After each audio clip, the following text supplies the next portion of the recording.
semua. Om Swastiastu, Namo Buddhaya, salam kebajikan, Rahayu. Saya mempopulerkan bahwa sebagai warga negara Indonesia, kita sudah masuk ke dalam rasuk yang namanya sanubari kita, Pancasila. Oleh sebab itu, setiap ada acara, saya lalu mengatakan kalau saya meneriakkan namanya salam Pancasila, yang merasa sebagai rakyat Indonesia harus menjawab juga salam Pancasila. Setelah itu lalu meneriakkan kata merdeka 3 kali. Mengapa? Karena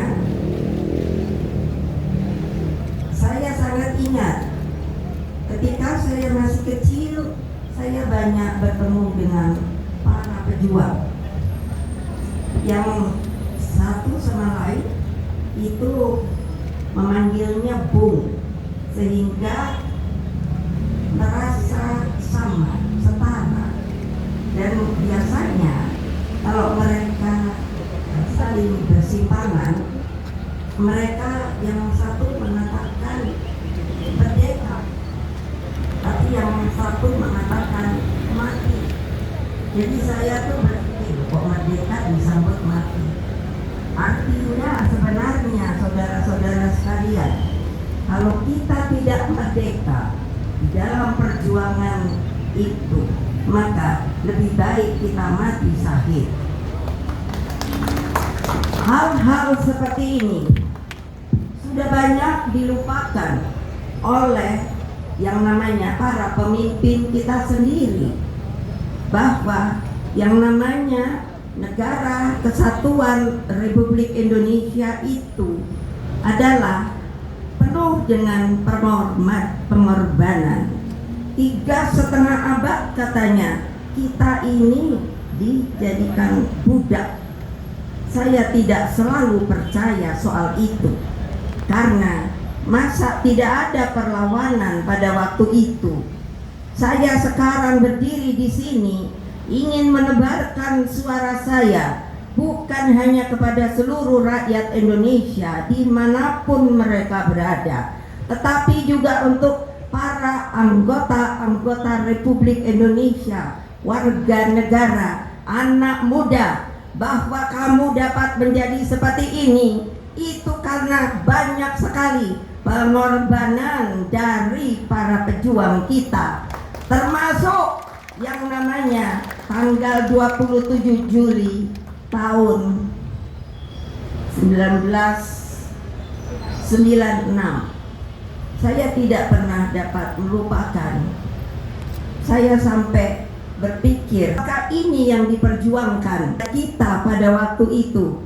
Hei rakyatku, dimanapun kalian berada yang saya cintai, ingat, coba kalian pergi ke Taman Pahlawan. Di sana banyak pertebaran nisan tidak bernama. Artinya apa? Mereka berjuang dengan keikhlasannya. Lalu setelah merdeka sampai sekarang, bulan depan kita akan merayakan 17 Agustus 2026.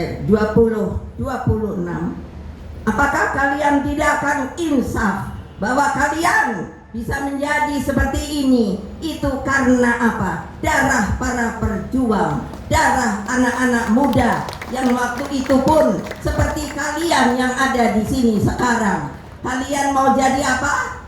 Masa tidak malu? Tadi dikatakan oleh Mas Andi Wijayanto, masa kalian tidak mau tahu? Hei TNI, hei polisi, kalian tuh datangnya sebetulnya datang dari mana? Kalian itu pun sebenarnya anak rakyat yang telah diberi kesempatan. Untuk apa? Untuk membela rakyatmu. Camkan kata-kata saya ini. Jangan terjadi lagi hal-hal yang terjadi seperti waktu 30 tahun itu. Hati saya miris. Mengapa pada waktu itu hanya kekuasaan yang dipikirkan? Mana kalian menyayangi rakyatmu? Ingat bahwa saya mengatakan akar rumput itu mau diinjak, mau dibunuh, pasti suatu saat akan kembali timbul.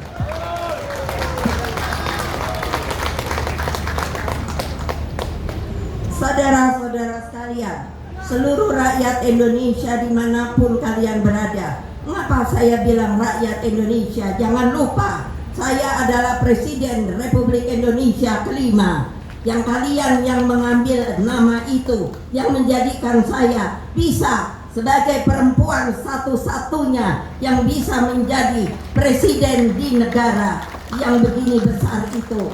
Saya mengucapkan beribu terima kasih. Tapi tolong ingat kata-kata seorang ibu, bahwa yang namanya lebih baik kita ini apa? Berdemokrasi daripada keadaannya tidak benar.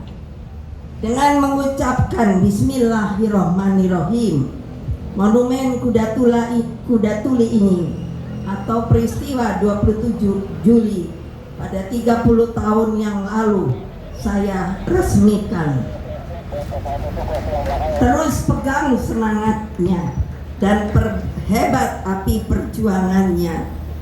Api perjuangan itu saya selalu yakin tidak akan pernah padam selama rasa cinta kepada tanah air terus bergema di dalam dada sanubari kita. Kalau anak-anak muda sampai melupakan di manakah kalian tempat berpijak, kalau kalian hanya mengatakan kalau sudah merdeka ya sudah biar merdeka, maka kalian bukanlah anak-anak muda yang patriotik yang harusnya terus-menerus menggelorakan bahwa namanya Republik Indonesia ini dibangun dengan yang namanya air mata, darah dan keringat. Camkan.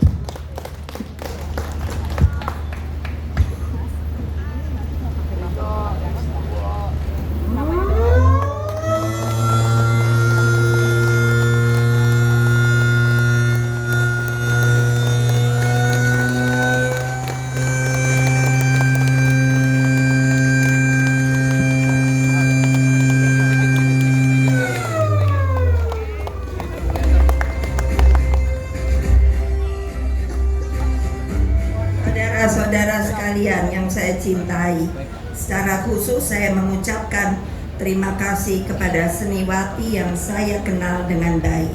Saya memanggilnya Mbak Dolorosa Sinaga yang telah menggambarkan dengan baik terhadap apa yang saya kontemplasikan selama ini. Kontemplasi itu berpikir, merenung, berdoa. Lalu saya selalu berdoa mengatakan kepada Allah Subhanahu wa Ta'ala, kapan akan berhenti keadaan Republik Indonesia yang dicita-citakan oleh Bapak saya menjadi sebuah negara yang mandiri, yang kaya raya, rakyatnya hidupnya sejahtera, aman dan sentosa. Monumen ini menggambarkan kesabaran revolusioner yang lahir dari keyakinan, keteguhan dan keberanian.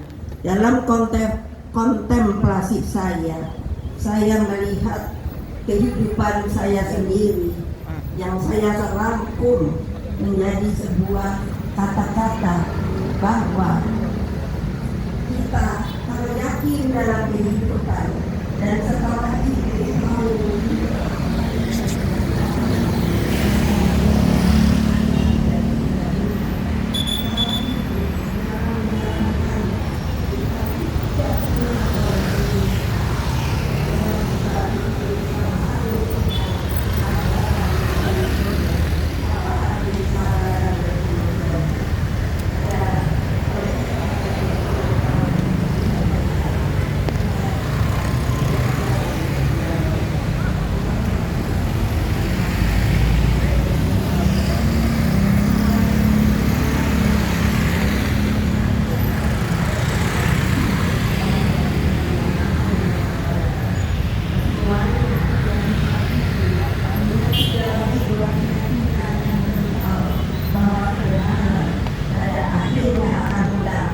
Ini saya dapat di dalam perjalanan yang namanya seorang Siddhartha Gautama yang terkenal.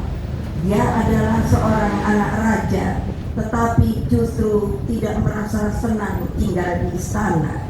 Akhirnya